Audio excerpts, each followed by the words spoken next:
Hormuz, un détroit stratégique en train de ravager l'Occident, des États-Unis à l'Europe. Dans cette vidéo, on va voir pourquoi le détroit d'Hormuz menace-t-il de disloquer le bloc occidental et plus généralement pourquoi la guerre en Iran marque-t-elle un coup d'arrêt sur la domination occidentale sur le monde. Ça commence tout de suite. Le blocage du détroit d'Hormuz et plus généralement la guerre en Iran témoignent d'une défaite stratégique américaine et donc d'une défaite stratégique de l'Occident, car les États-Unis sont la force motrice de l'Occident en étant la première puissance.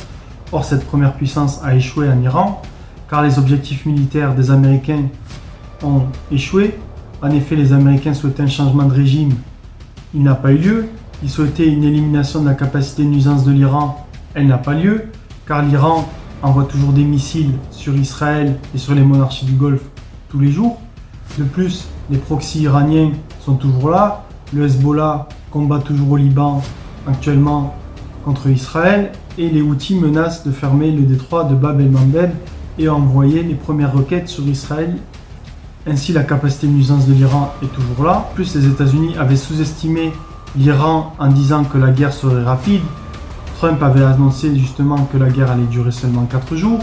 Il a dû se rétracter en voyant justement cette capacité du régime iranien à se réorganiser et a annoncé qu'elle allait durer 4 semaines.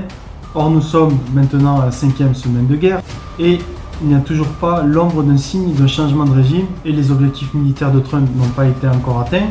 Et c'est même pire, la guerre s'enlise et maintenant apparaît le spectre d'une crise économique mondiale avec la fermeture du détroit d'Hormuz qui représente la capacité de nuisance maximale du régime iranien en œuvre, car le détroit d'Hormuz représente plus de 20% du pétrole mondial, un tiers des engrais mondiaux, présente également un grand enjeu sur les produits pétrochimiques.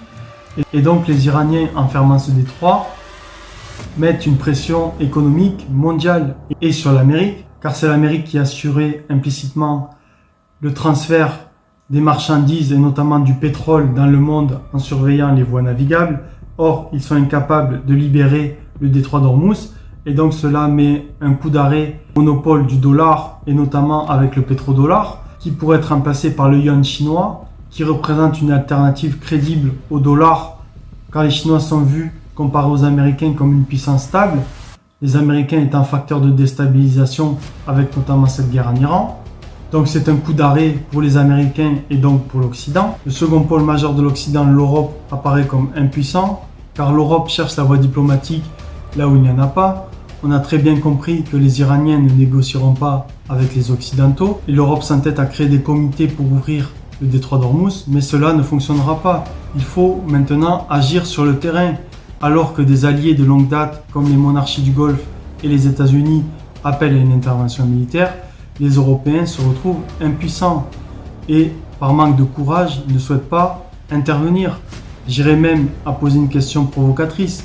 Est-ce que les armées européennes sont-elles prêtes à ouvrir le détroit d'Hormuz? Car si les dirigeants avaient vraiment confiance en leur armée, ils ne qualifieraient pas l'opération de risquée ou d'irréaliste. Plus, cela témoigne d'une erreur stratégique des Européens, car dans un contexte de méfiance des monarchies du Golfe envers les États-Unis, les Européens auraient tout intérêt à intervenir, d'une part pour se rapprocher des alliés du Golfe et d'autre part pour éviter une crise économique majeure en Europe.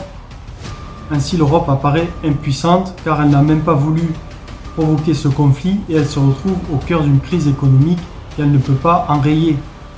Et j'irai même plus loin, ce blocage du détroit d'Hormuz menace la cohésion du bloc occidental car Trump a dit maintenant que l'OTAN était un tigre de papier car l'OTAN ne l'a pas aidé lors de la guerre en Iran. Les Européens, sous prétexte de l'unilatéralisme de Trump, ne souhaitent pas l'aider, mais Trump s'en rappellera si la Russie attaque l'Europe. Et cela met donc la position des Européens extrêmement compliquée, car les Russes, eux, ont le feu vert maintenant de Trump.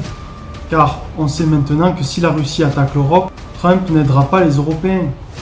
Tout ceci nous montre donc que la guerre en Iran et le blocage du détroit d'Hormuz mènent à une vraie division des Occidentaux et souligne également une perte d'influence occidentale dans le monde. Si cette analyse géopolitique t'a plu, je t'invite à t'abonner pour retrouver de nouvelles analyses. Et n'hésite pas à aimer la vidéo, ça soutient beaucoup la chaîne.